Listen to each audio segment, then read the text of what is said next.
Lads, we're back. Hello. Hello, Hello, hello. guys. Hey, hockey. The regular season has started, guys, and I think it's been very fun to start. A fun mixed Uh-huh. bag. That's a way to put it. Alex, come on. What are those mixed vibes that you're getting here? We'll Does this talk about it. does this have to do with the Leafs goaltending at the moment?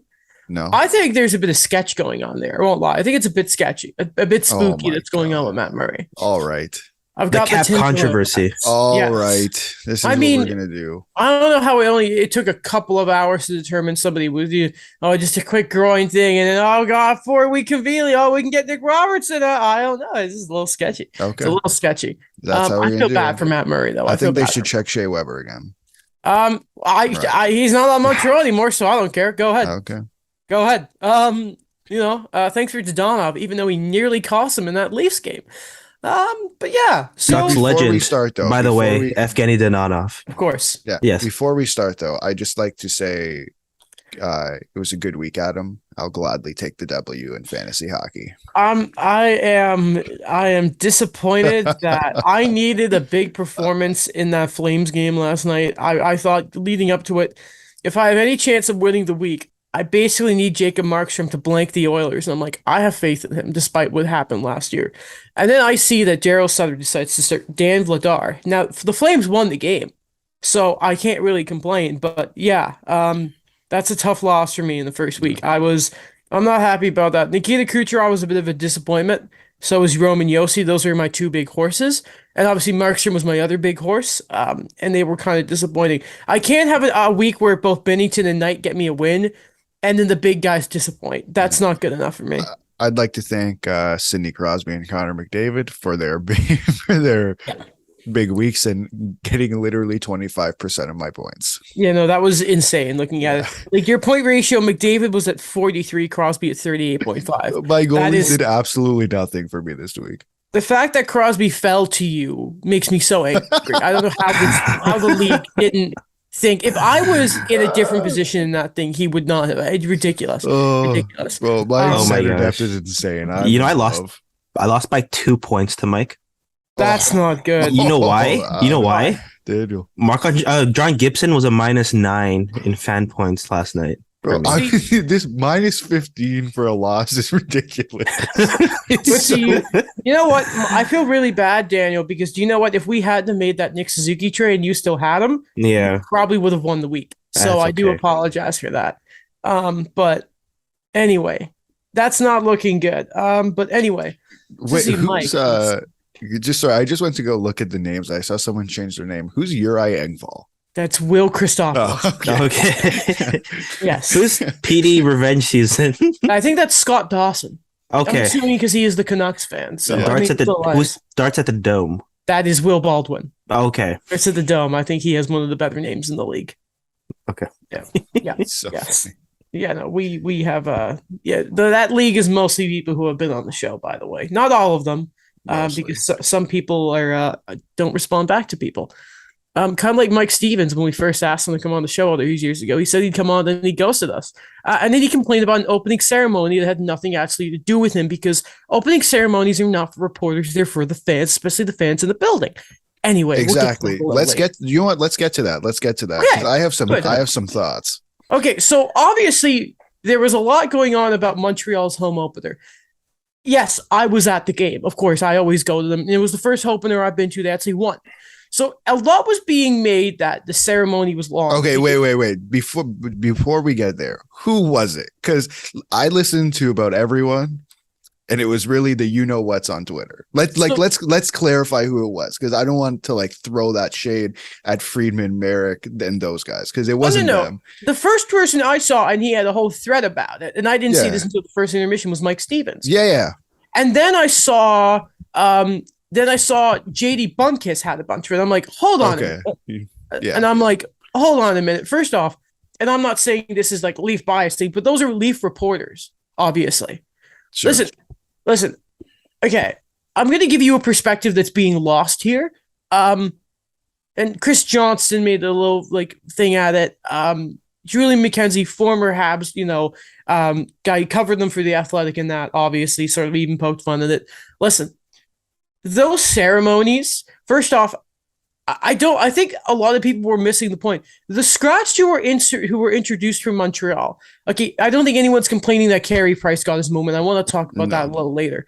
Okay, let's look at the other scratches. Mike Matheson, who is hurt and is a regular in the lineup, as we know. That's a top pair defenseman for Pittsburgh last year. Joel Armia, an everyday NHLer who was out for 4 weeks with an injury.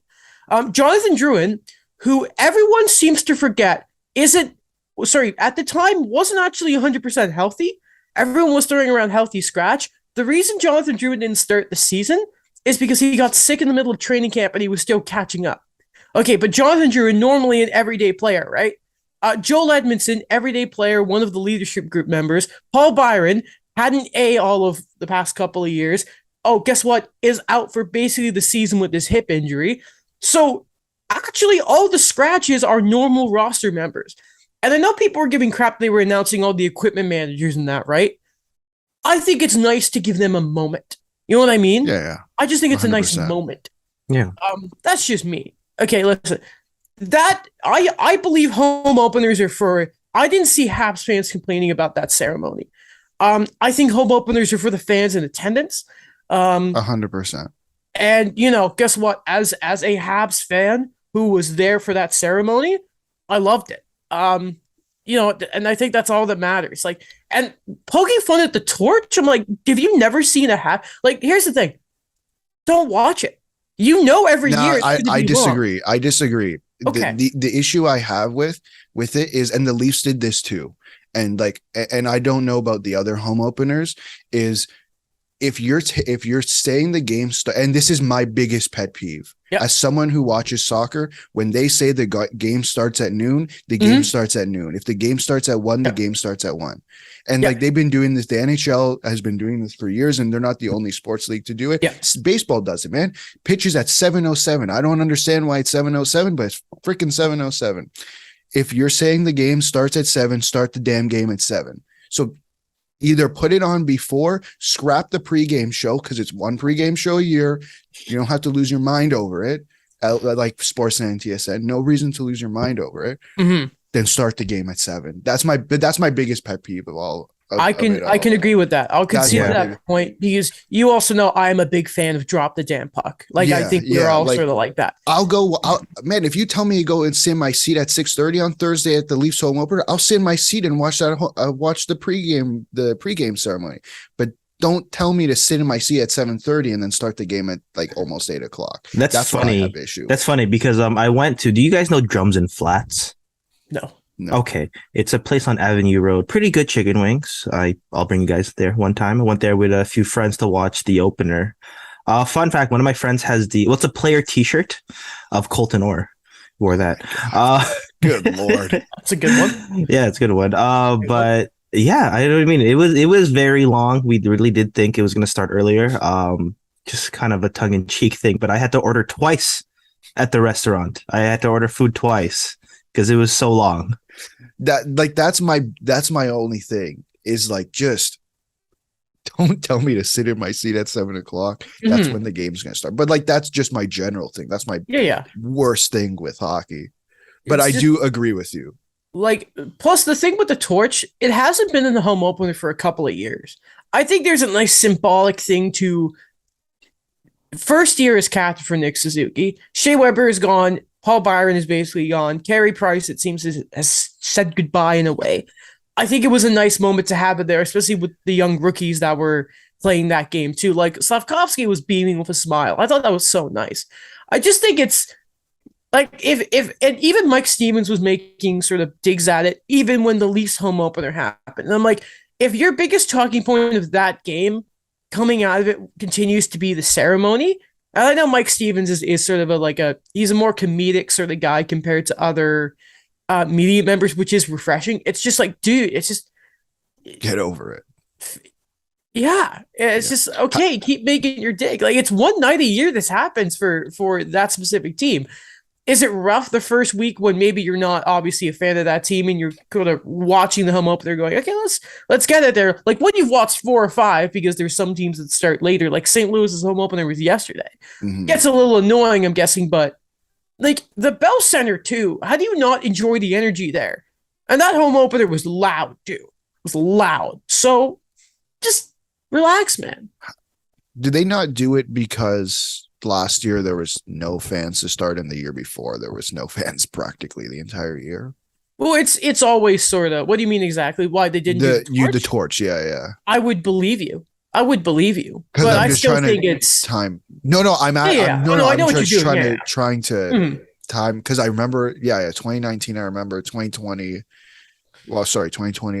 2019, 20. I remember 2020. I don't remember at all. Yeah. I know that's the 2020. I don't think anyone remembers. Even That was like That 7 years didn't ago. exist. Like I'm trying to Exactly. piece it together. It must be that. Like I'm trying to piece together when the restrictions were and stuff as to That why would they make didn't sense. do it. Yeah, it It would. sounds Mhm. right. I like it. So for me, I like the tradition. With me, I always love everything rooted in tradition. So Mhm.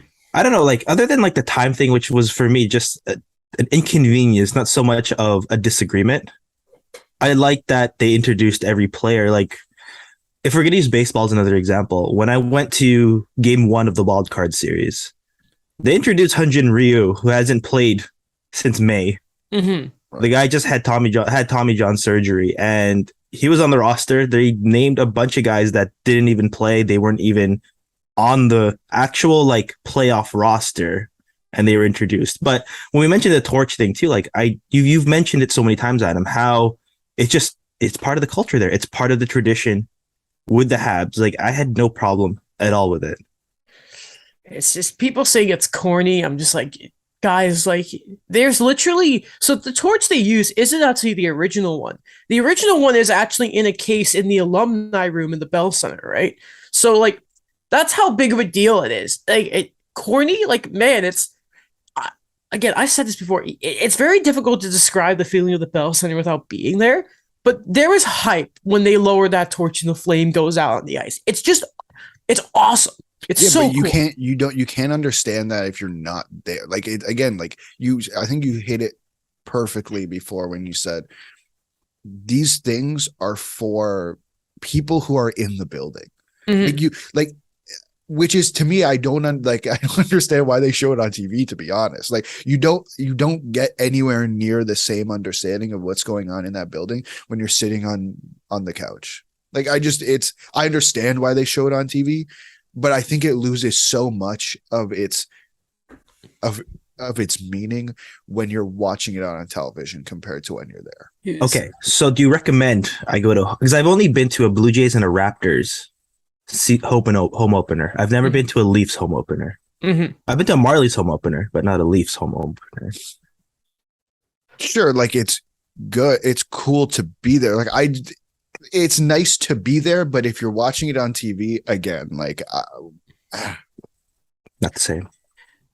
It's listen, they're fun experiences. They're Yeah. really really fun, especially like with new guys and that like you saw like again the experience of like Arbor Jack guy and all that type of stuff. Slavkovsky happy about it. Those are cool moments. It's always nice to see. It's a first chance to welcome new players, right? I just think it's I love home openers. They're my favorite sort of, and it's sort of like you're holding in all summer the excitement to see your team again, and you're sort of you let it out. Listen, this is a team that finished last year, and then you sort of look at the energy in the building for that game. I mean, it sort of speaks for itself, right? Right. Anyway, it's sort of the magic of sports. Alex, Quick, you went to, sorry. no worries, go ahead. Oh, I was gonna actually ask that as well. Like, I was Oh, gonna yeah. say, quick thing. What jerseys did you guys wear to your respective home openers? Cole Caulfield. Okay, Alex. John Suarez. All right. A or C? A. A. Okay. I don't have C. You got the rare 1 year jersey. Yeah, I didn't. I got that jersey his first year. You were Actually, it was to be honest, it was a blank jersey, and I wanted to Mhm. put someone on it, and I'm like, who's gonna be here for a while? And then I had this Matthews one at the time, and I'm like, Martin Marinson. I'm like, you're gonna smash the glass and no, and then I'm like, because I had Well, when Michael Matthews Bunting. gets named, when Matthews gets named captain, eventually, that's when you have to smash it open and be like, all right, we got to get the C on this. I don't know if I'll smash it open. I might just take the L and pay those $200. I or mean, whatever you it know, is. it's going to be quicker. You might scratch the jersey a bit, but that's fine. That's okay. Yeah. So how was and then Alex, you went to the Leafs home opener. Yeah. How was that? It was okay. It was good. Like, I mean, again, it was good. I will tell you though, I don't think anyone in that building cares.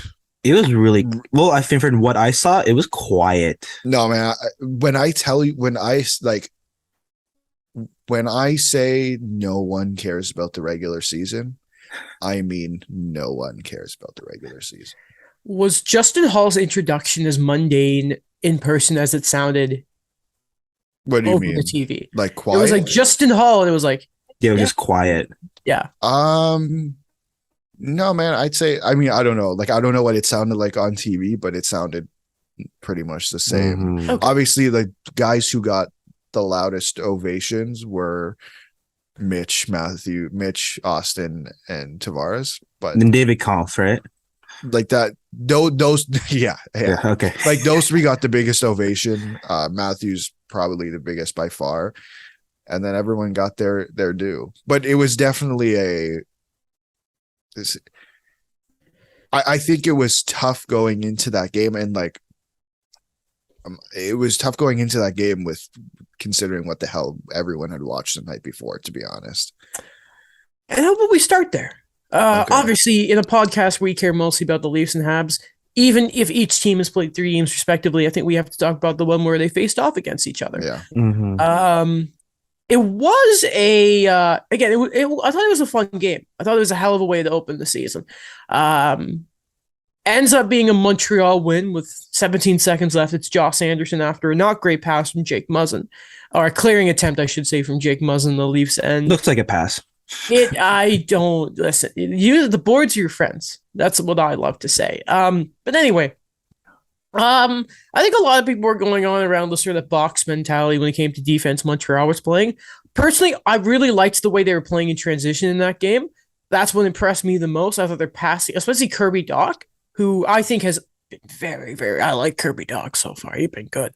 But it was a game where Montreal took advantage of a lot of sort of defensive breakdowns from the Leafs. The Leafs have recovered since, but it was a rough end to sort of that first game for Toronto. We'll get to Montreal side of it in a moment because I do want to spend time on Carey Price and that. But it's a very Leafs way to sort of open the season, especially when you sort of look at the 2 games they played since. yeah. So I mean, for me, after watching those first 2 games, honestly, I my thoughts are the same on both of them. So if I'm just going to spew them out, frankly, and I know we're going to get to the Keith quotes, I assume at some point. I know everyone completely lost their minds on it. I don't mind it at all. I think he was frankly telling the truth, and I don't think he did it in a whatever. We'll get to it. Frankly, I was kind of uninspired by the first 2 games. I won't lie. I didn't get to watch the entire game last night against Ottawa, but from those first 2 games, the 120 minutes of hockey, frankly, I was uninspired, and it looked like they were clearly uninspired too.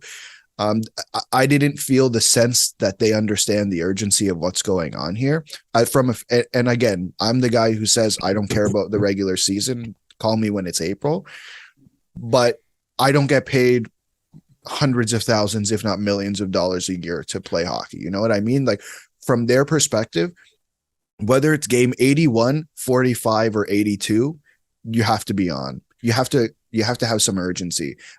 There was times where I felt like they just didn't. There were times, especially in Washington, where I'm watching it in person, and it's like do you understand like what's going on here? Like play with some urgency, like look around you, understand who you're playing. Like sometimes I just felt uninspired by the team that I was watching in front of me because it felt, and I know it's not the truth. I imagine they care, but to me, the way they were playing, it didn't seem like they cared about the regular season either. And frankly, that's not okay. Like from my perspective as a player, you cannot I don't agree with that sentiment, despite me saying the regular season doesn't matter. I'm a fan. I watch the games. That's a different story than being on the ice.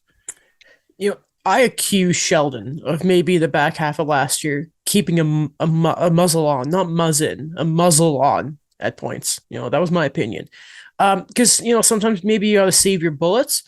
At first, I was kind of like, man, we're getting. I think I tweeted. I love that we're getting these quotes in October. Maybe a bit of a high because my hockey team had beaten the biggest rival hockey team, and I was very happy. Um, but I actually agree with the thing of, listen, you got to get this installed into the guys day one. If you're not sorting it out right away, what's that Ellie Freeman thing of by the time American Thanksgiving comes out, if you're in a playoff spot, there's a good chance you're going to make it. And if you fall off early, man, it's difficult. Look at how well the Canucks played last year once they got Bruce Boudreau. Right. But their start was so trash, they just never recovered. That's why Lindy Ruff, by the way, I think may not be coach in New Jersey for much longer if they keep losing, but that's a story for another episode. Yeah. But I do agree with you there. I do like that he's sort of going early. I was surprised where that first game, who I think was the biggest disappointment for the Leafs, and it's obviously a guy. Not Matt Murray. Not Matt Murray. No. Kind of expected that with him. No, man, come on. About Matt Murray. No, okay, I think, talk about Matt Murray. That was bad. I think listen, I do think the Caulfield where the one where Morgan Riley took the pass on Caulfield, I thought that was a snipe. I thought that was a pretty good snipe. But I don't think they helped him out, but it's that thing of, and I've screamed about this before, I've heard a lot of discussions about Sam Stalinov had some weak goals, but then he made the timely save. Yeah. Nothing bothers me more than just, no, get a reliable goalie. None of this, timely. No, enough of that. I can see that of Murray had some timely saves, but you do want the sort of safety net in goal. And it sucks that he got hurt, by the way. We can get to that. But I do think there was room for sort of, you wanted more. Okay, so who was your biggest disappointment from that game? It was actually Matthews, right? Because I have PTSD that Matthews, not just playing any game in a season opener or home opener, any game against the Habs, any game in October, he is notoriously like a scoring machine. So maybe obviously I paid much more attention to the Habs because you know it, when you're at a game and the other team has the puck, you just get very anxious. Mm-hmm. But I have such a high standard for Matthews in games against the Habs. Obviously, you'd open room for Nylander, and he got a couple fantasy points that were ultimately fruitless for the week. God damn it, William. I appreciate you trying, though, buddy. I have such a high standard for Austin Matthews that maybe that's why. But I just wanted a bit more from him. You know what I mean? He did have a disappointing, I think, first game. I think his game against Washington was better. He got a goal, but it wasn't like an Austin Matthews. It wasn't like an Austin Matthews type goal. I guess that's how I put it. But so I really want to go back to the Sheldon Keefe stuff because I don't want to yeah. I want to go back to what you had made a comment on about how you want to get it instilled on day one. And I do agree with that sentiment. But I think with the things he was talking about, these things should already be instilled, which is why I think he was spot on when he's like, with the things that this team has gone through, mm-hmm. This shouldn't be a thing. And it's one of my, it's one of my biggest I don't understand when people say fire Sheldon Keefe. If you listen, I'm open to whatever. I'm not here to get people fired. I'm just if you have a legitimate reason to say he should be fired, I'm open to hearing it. But when it comes to stuff like this, after a quote like that, and you're telling me he should be fired, I wholeheartedly disagree because I think most of the time, the things he says when he talks like that are such reasonable things that we should already expect from the players. That who's going to come? Remember, when Mike Babcock came to Toronto, was he not one of the best coaches in the NHL, if not the best at the time? That's what they said. That's what they said. But at the time, that's what he was. He couldn't even instill that in this group of players. So Sheldon Keefe, okay, can't do it. Fine. Who's going to come in and do it? That's my biggest thing. These things should already be instilled in the players. I don't think really the coach should be like, hey guys, like, you got to show up prepared. Like, yeah, sorry, you should show up prepared. This isn't really that shouldn't be the coach's job to get them prepared for game 1 of 82. That was my feeling too of the entire stretch, I'll say, of the beginning of the season, is that as much as they have 2 wins right now, I think that there's an element of being dialed in with everything, but not having the dial past what it should be with that sense of urgency right now. Not that they're going through the motions with everything. Well, like a lot of the stuff has been going on is very Leaf-like, like we've mentioned Matt Murray already. But like what I'm seeing with this team right now is maybe they're gonna catch on and be hot again. But as of right now, it just seems as business as usual. But for what's been the case the last 2 years or so, it hasn't. It shouldn't be business as usual, if that makes sense. Yeah. I think when you mention someone like Austin Matthews, where again he'll probably go on a scoring tear soon, but the way he was playing in the last, and I guess against Montreal, against Washington, it just isn't enough, especially for a guy that you want to anchor the team like that. It's just, you remember he was slow starting last year, and then he scored 60 goals. It's what you really like. I think a core thing of what Sheldon Keefe was saying, and it's funny that every time the Leafs and Habs play, I always think a lot about defensive cores, because there's that famous, obviously, the quote from the documentary: "We're playing against 4D right now," because obviously in the playoffs back in the day, the Canadians didn't use Merrill and Gustafsson. It was like 4D. And the story, obviously, for that game was, Jordan Harris has played like 12 NHL games, and I think he was the 3rd most experienced guy on Montreal's blue line in that game. And then the other 2, being Caden Gooley and Upper Jack Guy, were rookies. And then obviously Juraj Slavkovsky, his first game along with the 2 defensemen. It was a Leafs team that should dominate. Versus a team that half its blue line is, extremely green, which I think is a fair thing. Do you see that post circulating? Yeah, CJ had that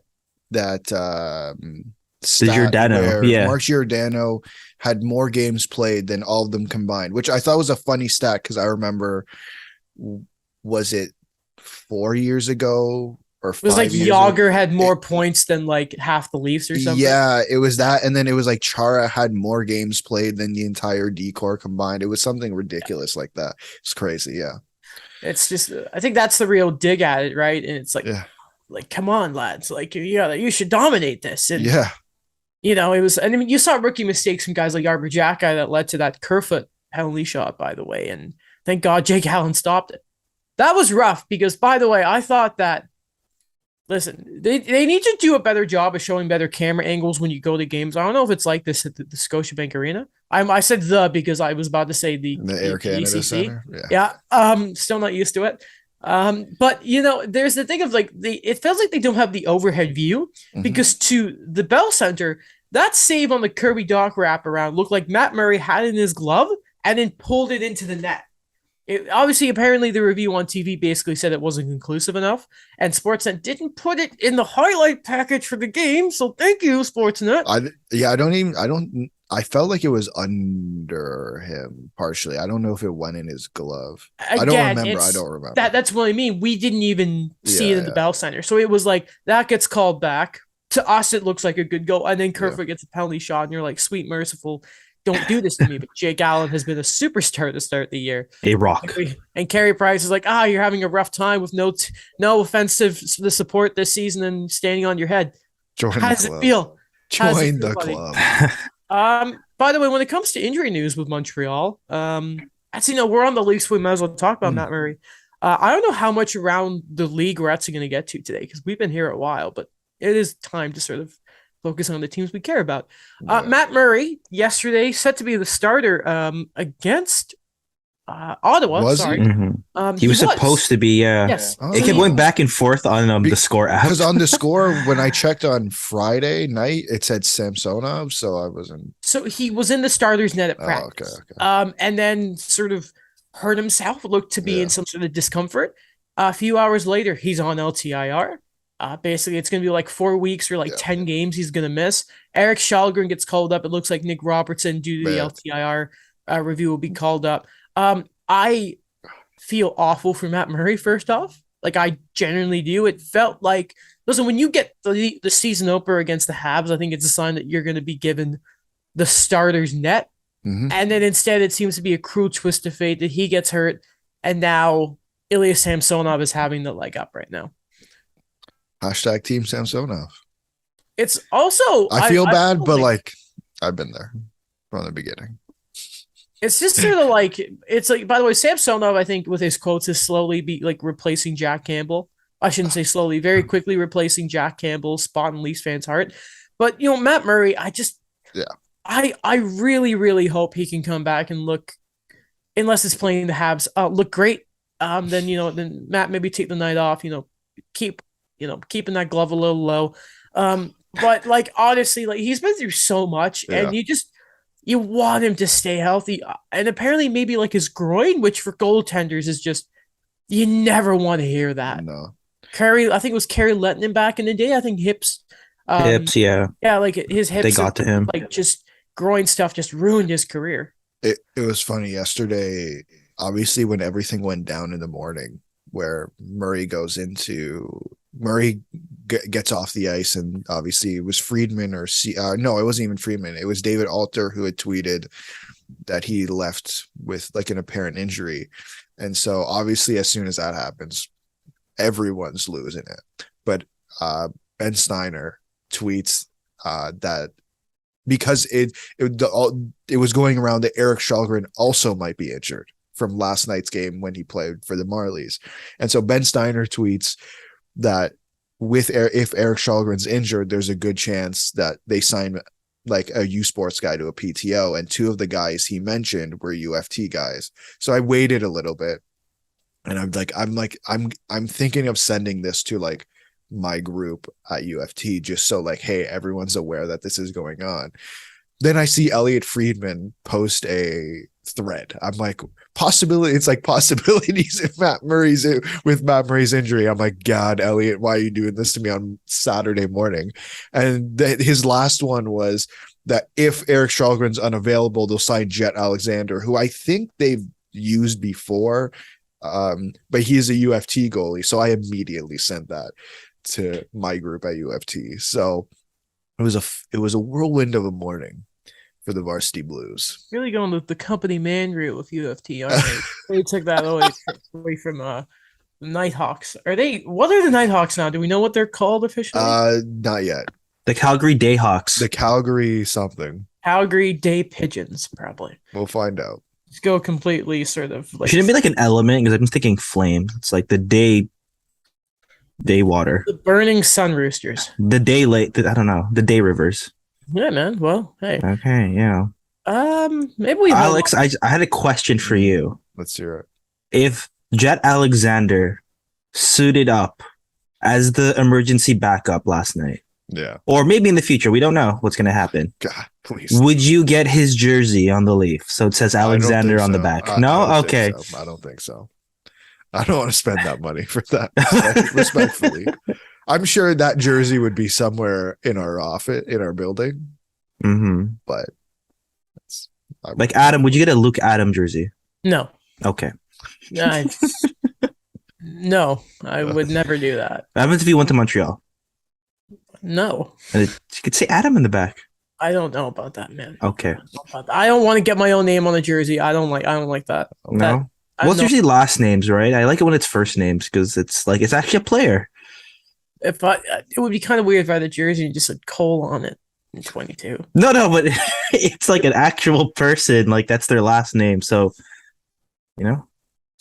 Okay, that's just me. I just like that bit of trivia. It's like, oh, you put your first name? Actually, it was a guy on the team. And then you're like the type of guy who has two first names, and it's like, well, which one is it? Yeah, because my middle name is Michael, so I could get a Connor McMichael jersey, but there's no but there's no Daniel. Is there? No. I don't know. I don't even can't top of my head think how many Daniels are even in the league. And then Adam, I'm like, Adam Gaudette? Got waived though. I'm like, how many Adams are in the NHL? Alex. Oh, congrats, by the way, for still on the Leafs. Adam Gaudette. Yeah. Celebrated the birth of his child. Oh, okay. I was like, what happened to him? Yes. He missed the Marlies opener. Oh, okay. Well, good. Yeah. And I was gonna make a joke. I'm not going to. Not gonna do. When he tell his significant other, can you just hold on? Let them introduce me for the ceremony. You think his I don't know if they're like wife or girlfriend is probably like, hey, the ceremony's too long, guys. See, like Stevens is like, see, it's holding back the birth of a child. Yeah, this is too much. I love it. Mike Matheson is out weeks for the Habs with an abdominal muscle strain. May sort of force the Canadians maybe to burn a year off the LC one of their young D, which sucks. Also unfortunate that Mike Matheson, who I thought started his preseason looking pretty good, is hurt, which is lame. It's unfortunate. Oh yeah, but I just wanted to get it just to mention that. But what I wanted to spend time on here is not Safkovsky's usage because he played 12 solid hit in game one. I don't even remember what solid hit and solid block because I just saw his numbers on the fantasy league. Here's what's weird is he's I feel like he's not quite used. You can see the tools with Safkovsky. You can see that he's a project, but if he can put it together, my God, he's going to be fun. But it's just sort of I don't think he's used to his body yet, which is really weird to say. But like you think of what he's going to be like in a few years when he is. No, that's going to be scary. But he just give him some power play time, please, Marty. And maybe put him with Kirby Doc. Enough of this. And Sid Hoffman, guys, I don't know how I can continue to say this, but Hoffman has gotten worse. It feels like he's giving the puck away it's bad. Like the last few games have been bad. And here's the thing, because Mike Matheson's hurt and they're not trusting any of the young guys quite yet, Hoffman's been like the QB of power play too. Oh, Lord. And it's like, I get what maybe they're doing, because obviously Hoffman's always been a distant scorer. Maybe they're trying to do Burrows needs to be gone too. The power play has just been a mess. Anyway, it's a lot. The fall of Alex Burrows in Montreal just last year was so positive, or 2 years ago. Last year was bad. I was like, what are we doing here? It's just the downfall of Alex Burrows in Montreal. It's a bit more crazy. He got such a loud cheer at the home opener. I'm like, why? Why, guys? Anyway, I think the best moment, the feel good moment of that game, I think that whole night, to be honest. Carey Price comes out. He's introduced. He's not in uniform. He's got that beautiful cowboy hat. Shaking hands with fans. Being the class act that he is, looks great. God damn it, I miss him so much. There is stop me if you've heard this before. There was a tremendous article in The Athletic by Arpin Basu in an interview with Carey Price. First off, it's not just the knee, apparently. There's hips issues, there's back issues. Apparently, his knee hurts him using stairs. So the surgery he's looking into is apparently 75% success rate, and that's just to sort of fix everyday life. So you continue to think, yeah, Carey Price is maybe gone. I feel like maybe that sort of moment of him coming out was maybe the goodbye from Carey Price. Because, man, it felt like it. It did. The cowboy hat and everything. He took community guy, too. He wore the hat, too, yesterday at the Raptors preseason.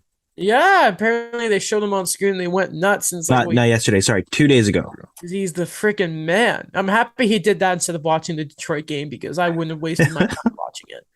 Top man. But I mean, because he's the man. He's literally the best man ever.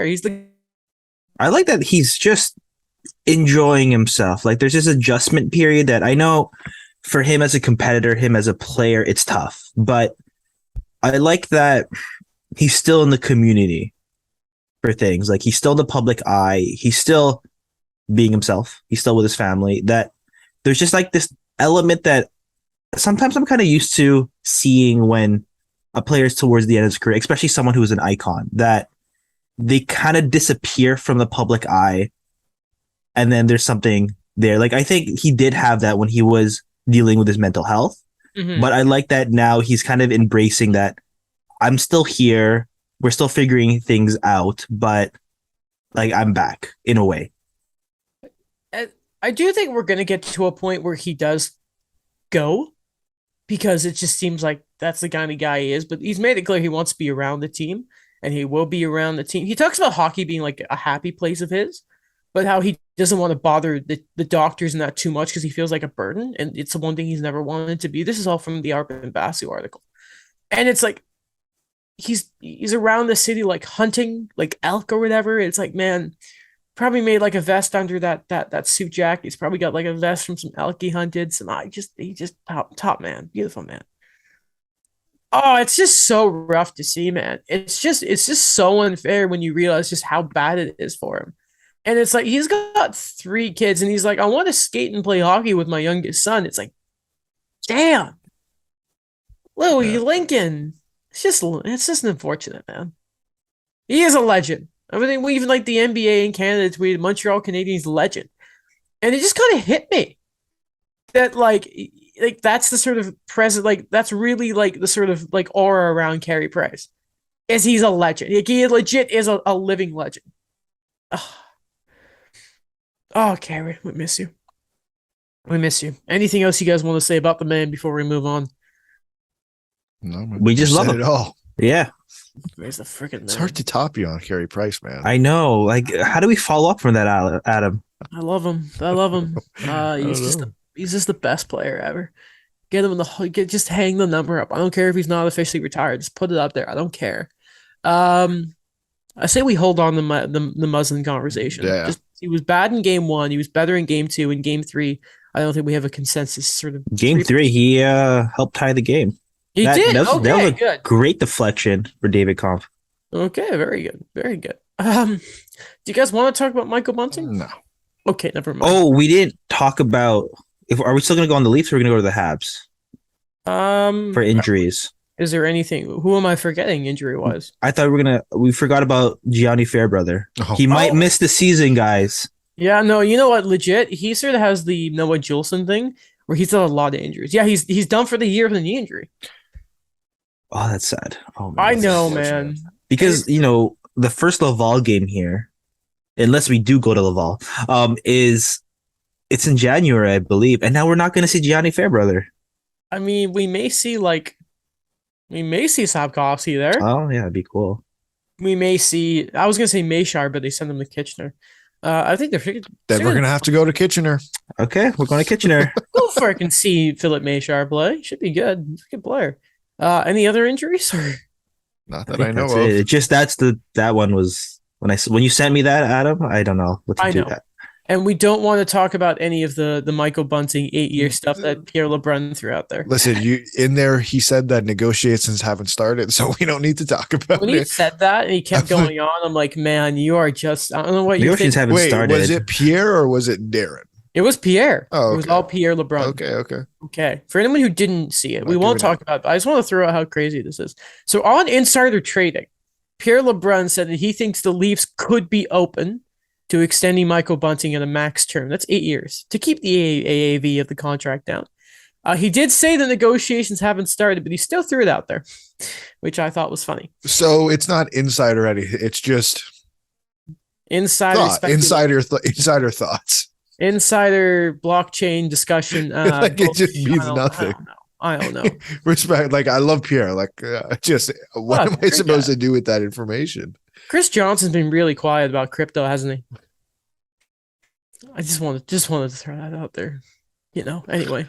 Connor McDavid already has 700 points, Good which Lord. is kind of nutty. Isn't it like? Oh, he's so good. Isn't it like 300 more than Jack Eichel? I can get that up right now for Because you. I think I believe what is it? Mitch Marner is number 2 in the 2015 draft. Okay, so McDavid is at number 1 with 702. Obviously, I don't think I even need to sort it. I can see Marner at 458, Eichel at 383. Mikko Rantanen's at 413. So I think he's actually top 3. And Yeah, then he's third. Connor's up there, Barzal's up there. The Bruins, never forget, they had the great draft ever. Sebastian Aho's up there with like Yeah, he's 400 fourth. points. I'm trying to hit by points to sort it, but for some reason it just doesn't want. I have the top 5. If you go Please. on Hockey DB, it's You can do it by points. I know, like I'm on Hockey DB and I'm trying. It's just not. It's being done for me. So okay. could you say it anyway? Please? Yeah, top 5 is McDavid at 702, Marner at 458. My God, that's 250. And Mitch Marner noted like 90, 100-point players Like, that far behind. Yeah, and like, oh man, that's crazy. Mikko Rantanen at 413. Sebastian Aho, the forward, at 402. So I just had to I'm clarify. happy that you clarified that it was that Aho. And then at 5 is Jack Eichel at 383.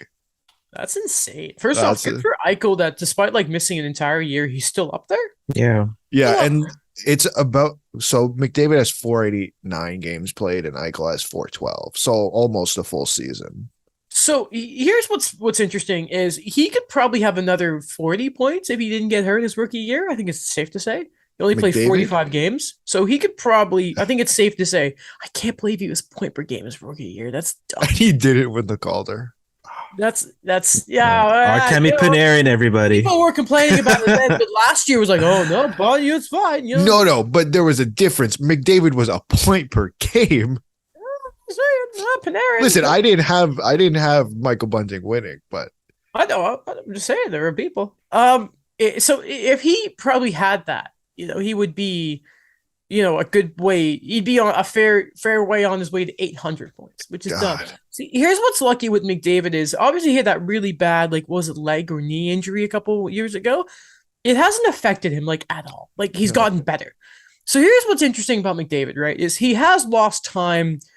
2 shortened seasons. But what's lucky about McDavid, and I'm knocking on wood when I say this, is Crosby, we lost great years because of the concussion stuff. For the most part, McDavid has been healthy. Now, I say that, yes, the bad injury that he never lost the game and he had his collarbone, but a broken collarbone compared to a concussion. Multiple concussions. Yeah, and by the way, Crosby's still like amazing. It's so dumb. No, he's still the best player in the world. So happy to have him on my fantasy team. It's just he's the greatest to ever play the game is Sidney Crosby, and people need to understand that. But like McDavid, he's in good health. He's only 25 too, which is hilarious. But he is that freaking good. I am so he's gonna score 60 this year. He's gonna do it.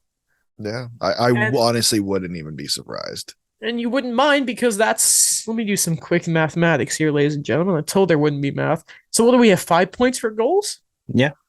So Alex, that would be a total of 300 fantasy points for McDavid alone. Oh my goodness. For just goals. Loki, I think Alex has I don't know. When I look at your team sometimes, I know it's the first week, but my goodness, Alex. I thought Mike and I were gonna lead this week with points, and then I looked at you. How many 300. How many points did you and Mike have? Mike had 276. He beat me by 2 points. Oh wow, okay. And at 270. Well, he got 276.5, and then I got 274.5 All right, I'm very happy. I love John Gibson, but he lost me the week. Very happy with my team. It's like a minus 17, I think, this week. You took the Ducks. I'm sorry. I hoped. What were you thinking? I believed.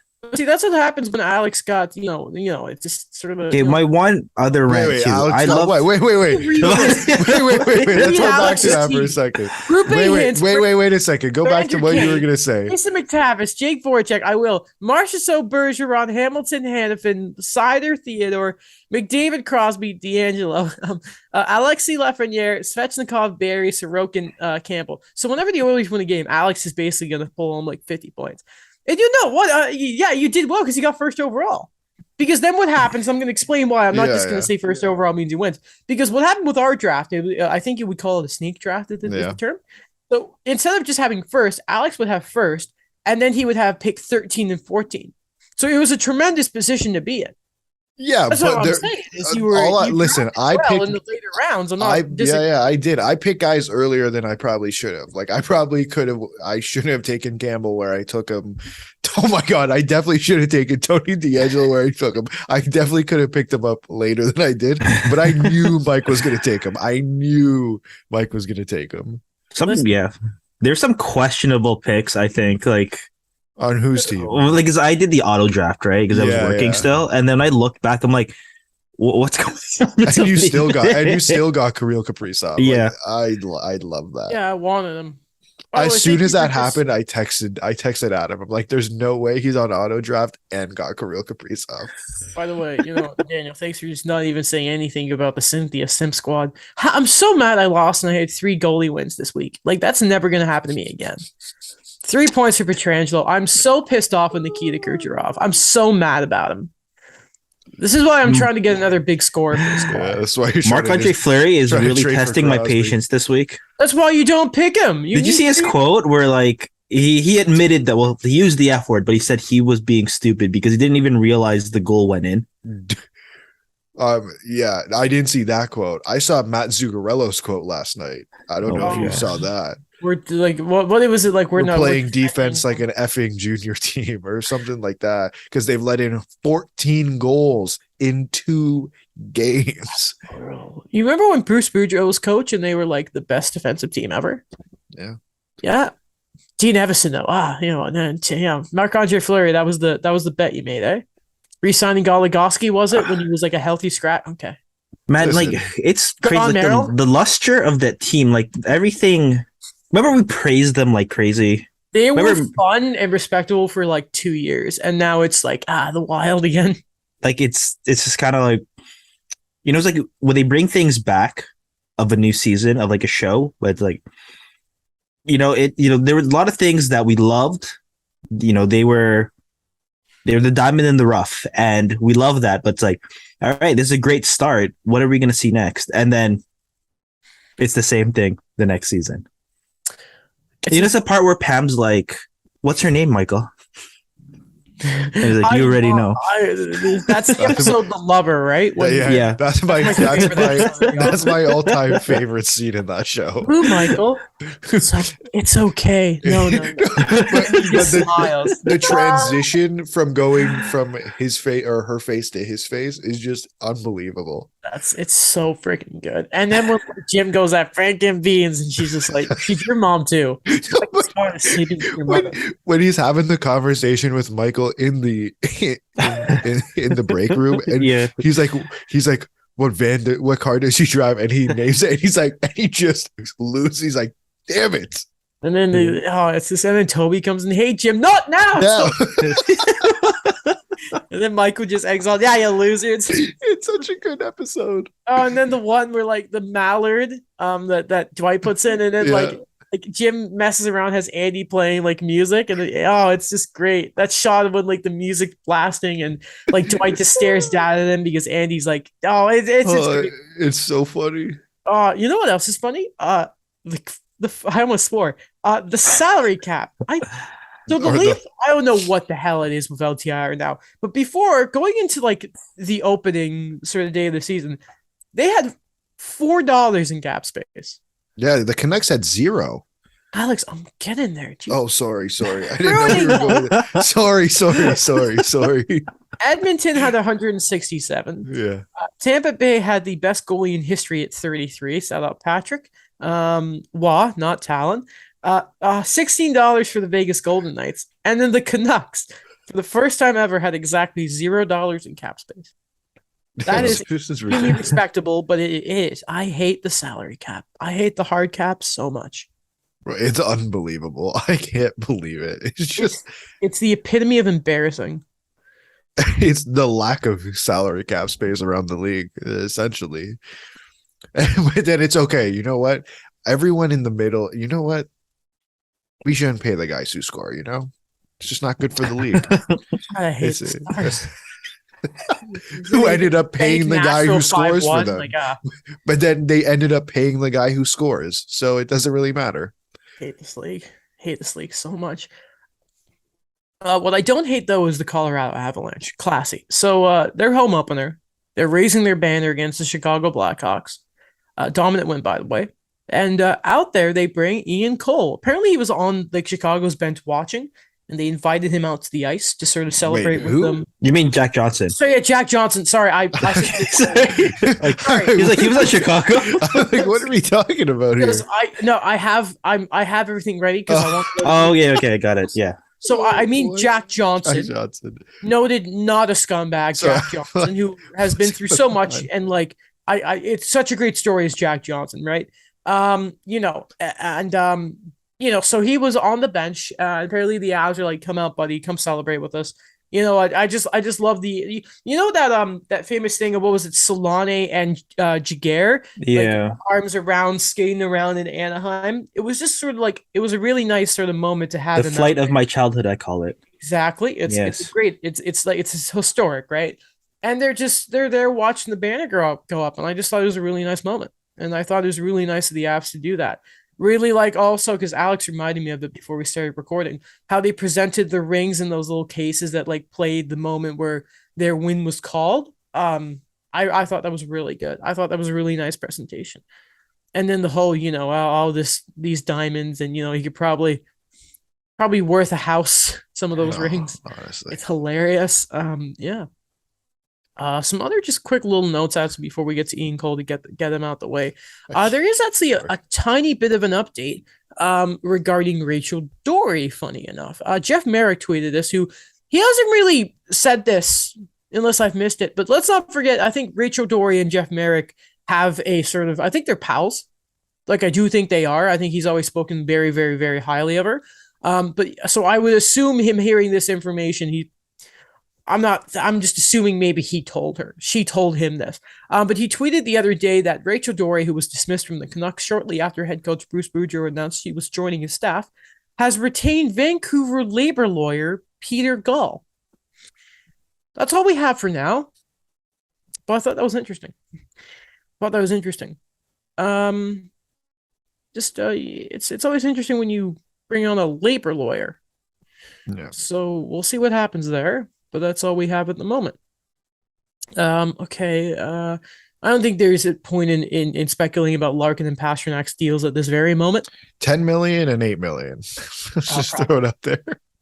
Travis At Sand. least. I don't. Yeah. The loyalty discount for David Pastrnak. As Friedman's been saying, or Friedman in America have been saying, thank you, Matthew Barzal. Yeah, I mean, thank you, Lou. yeah. Who's going to He retire? actually re-signed somebody. Remember, I think I've mentioned it so many times on the show that in New Jersey, like this guy never re-signed anybody. Oh, because he's Lou. He's weird.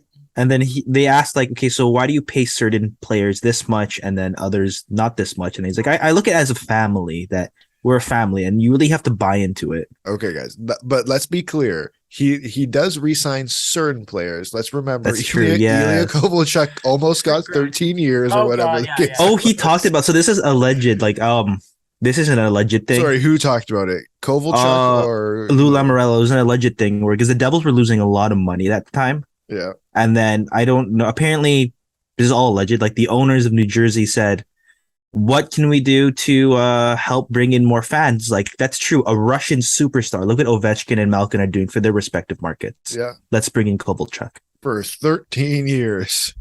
Remember they tried the 17 years and then they got 17 penalized. years. Yeah. Yeah, and they got that's penalized. What I was talking about. Yes. And then they're like, can't do that. Would that still be going today?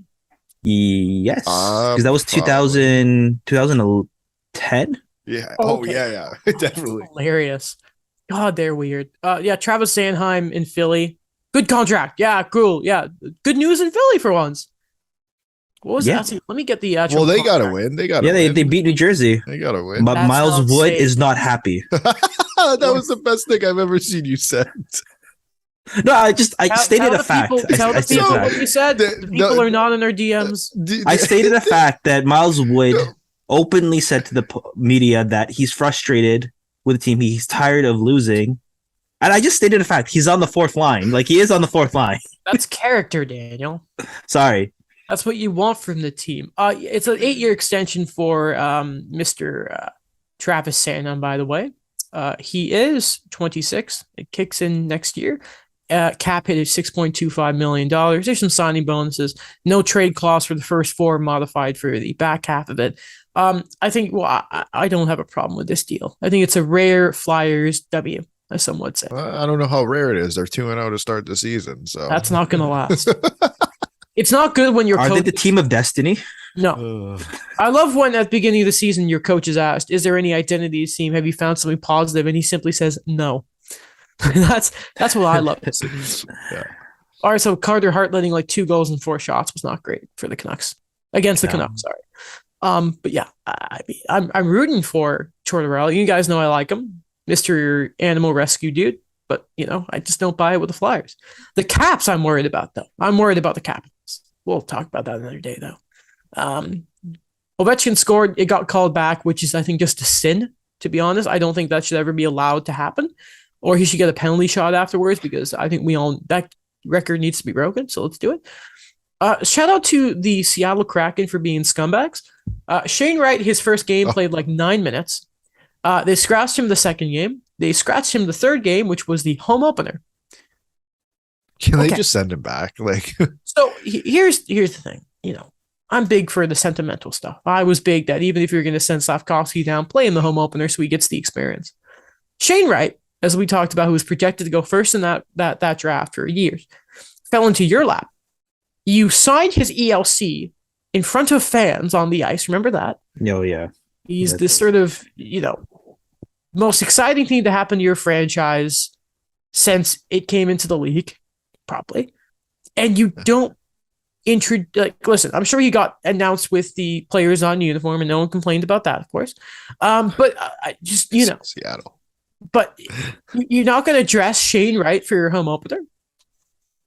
You're a loser. Let me just check. Did they lose? The Kraken? Yeah, hold on. Let me look at this. I think they lost, yeah. They lost 5-2 to Vegas. I mean, they weren't going to win that game. At one point, I think it was 3-0. I'm pretty sure. Shout out. Oh, great. So Marchessault had 3 goals, 2 points. That's why you pulled even more ahead in fantasy. Fantastic. Thanks, guys. Appreciate it. But looking at it, I just think they're losers for that. I legit think they are losers. I think they put more effort into that stupid mascot than they did for Shane Wright's development. I know it's 3 games, but send him down already. And at least the Habs have been playing Slavkovsky every game. Mm-hmm. So ice time is steadily going up. 12 minutes isn't perfect. There's room for improvement. That's solid. But for the love of God, play him or send him down. How do you not give him the playing experience at your home opener?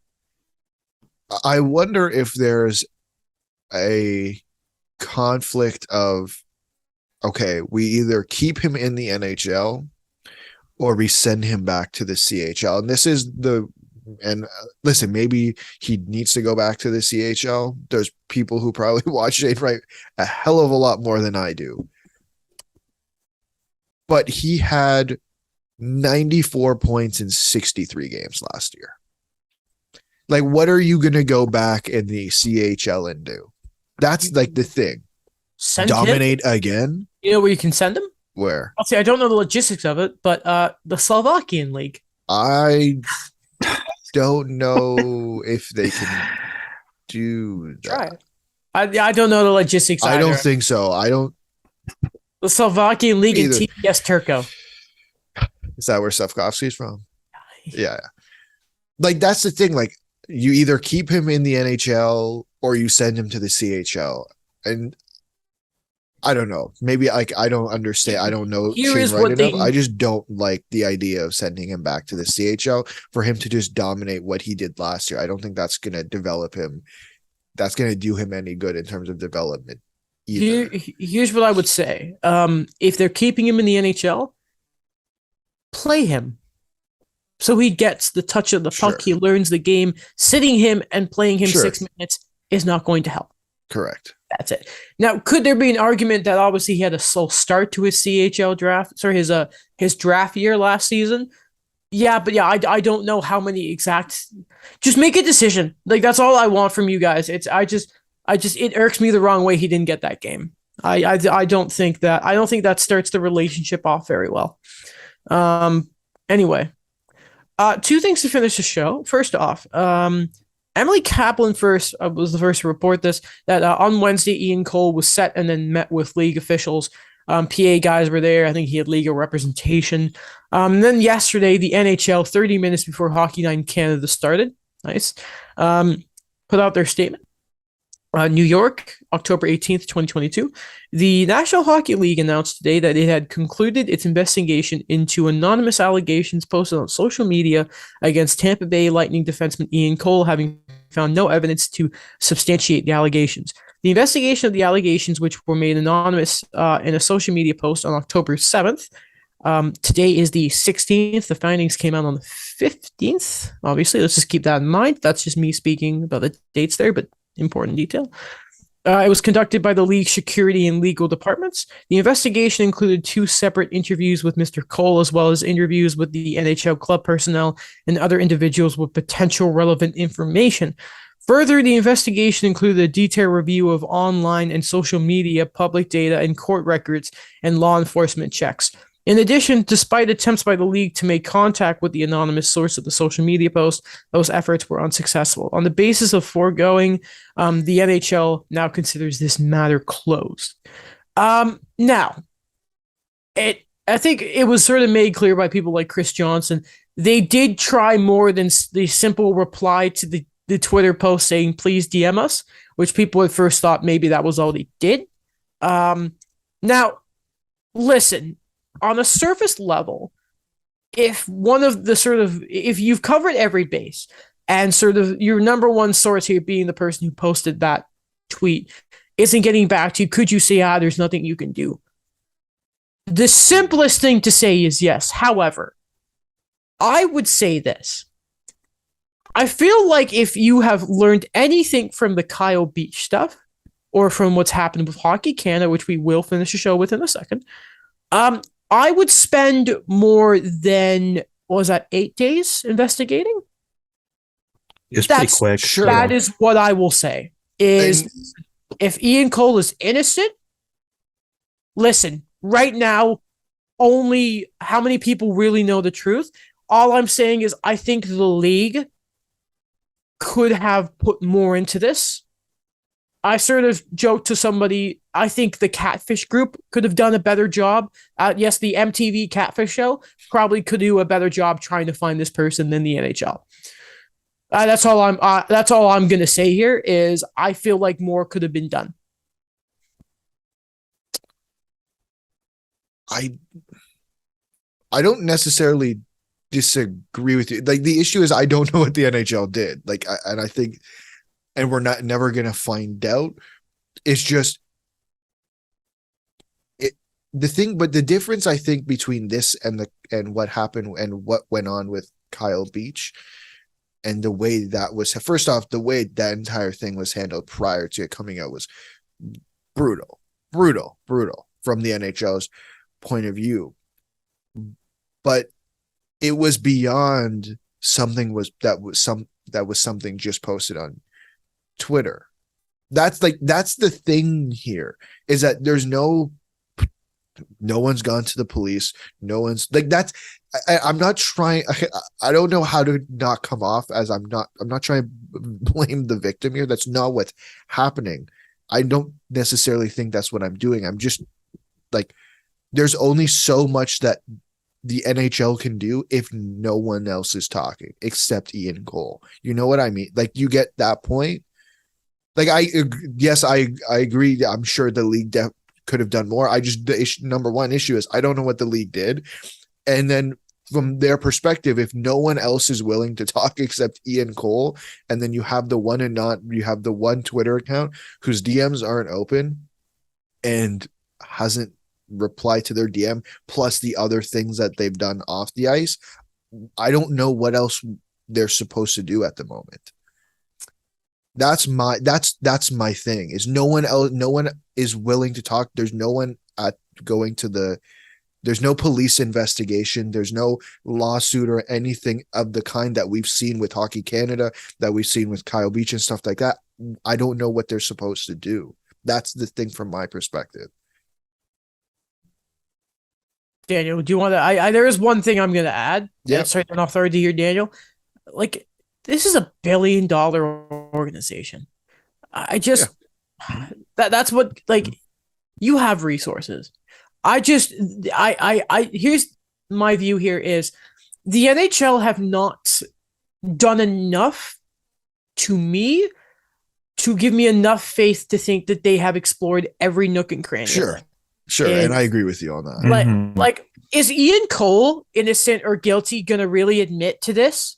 Who in the world, like, no one's going to admit to grooming people. Like, you know what I mean? Like, right. It's like that. There was that joke tweet going around. I didn't do it, sir. Okay, well then we believe you. Have a good day. Pound on the back. Go out the office. It's just that isn't enough. Like she's seeing court records. Dude, there's a story that Rick Westhead was talking about. For anyone who didn't see this, there was a woman, I think, saying that she was assaulted by two hockey players. I'm sorry, I can't remember the details off the top of my head. Oh, at Western? And police were, which is Western, what a surprise. And sort of, again, read the book. They said this would be fun. But you know, and she basically said police sort of, or I should say, claim that police sort of went against press, or like about pressing charges and being like, maybe you shouldn't report this, which is more common than you'd think. You know what I mean? Like, not every time someone gets assaulted sexually or anything is always reported. So just being like court records, for example, this is just one part I'm picking apart. That doesn't really mean anything. Correct. Like, No, I 100% agree. You know what I mean? It's just no, I don't disagree with that. But then if we're looking at that case, you have someone willing to talk to Rick Westhead. Yep. You reach out to Rick Westhead as the league in that case, as the league, willing to cooperate to have a discussion with this person. That's more than I think that the issue is that's more than what they have here. And again, I don't know what they did. I don't know what they did. And I agree with you. Like, I don't give the league a benefit of doubt in anything they do on or off the ice. I really don't. I don't think they're run well at all. So again, I'm working with absolutely minimal information. Again, so take what I say with a grain of salt, purely. I think, for me, it's just there isn't a lot to really work on right now. I know that, and I like what you said, Adam, where he's like, in past instances, we didn't see the NHL really handle the situation, in any good way whatsoever. And right now, when they said they reached out to the account, they just want to see what they can do.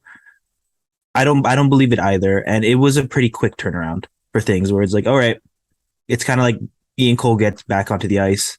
That's it. We didn't find any evidence, but just, man, this was a weird kind of thing for me because usually you'll see these types of things get a bit more time, but I'm not saying it's because of the start of the season, the start of, let's get back onto the ice for Ian Cole. It was just kind of weird to me. It's like, we came to the conclusion and we're ready to move on for right now. But again, what Alex said, what are we really working with to make a conclusion to this right now?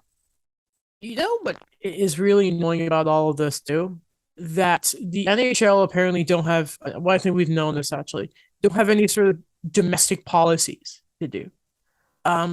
Which is just, I think we've known about sort of that kind of stuff going back to even Slava Voinov, people have pointed it out. So listen, they don't inspire trust. They don't. Hockey Canada, a bit of a positive development, to be honest. Scott Smith is gone. The whole board is gone. They even have some new bylaws as recommended by the Cromwell report. By the way, one thing I wanted to note about that, Ian Kenny had this tweet before we keep going.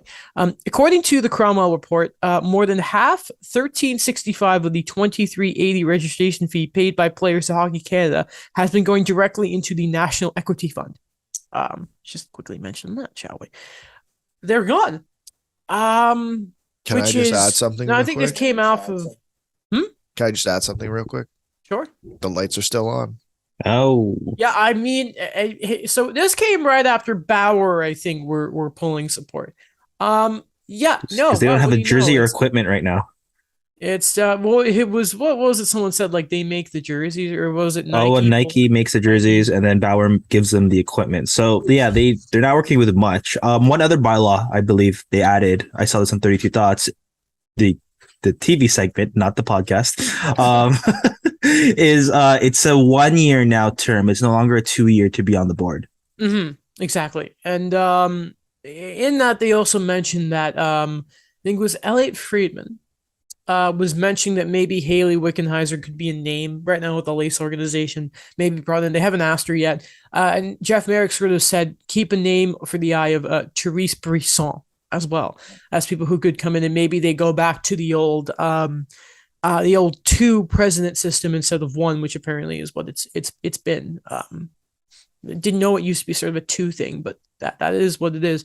So now Hockey Canada, now is where the real work begins for Hockey Canada, to be honest. Now we see where they're going. Now we see how like committed they really are to change. Really, there's a big thing where they really want to be diverse on all this, which is fine and dandy. Let's see how you do it, and just bring in good people. You know what I mean? Like just bring in moral people. That's all I want. That's what people want. I think the important thing to remember with this story is that it's not done. No. It's just we're still in the middle of it. We're like, yes, okay, cool. They stepped down, which I think a lot of people have been asking for months now.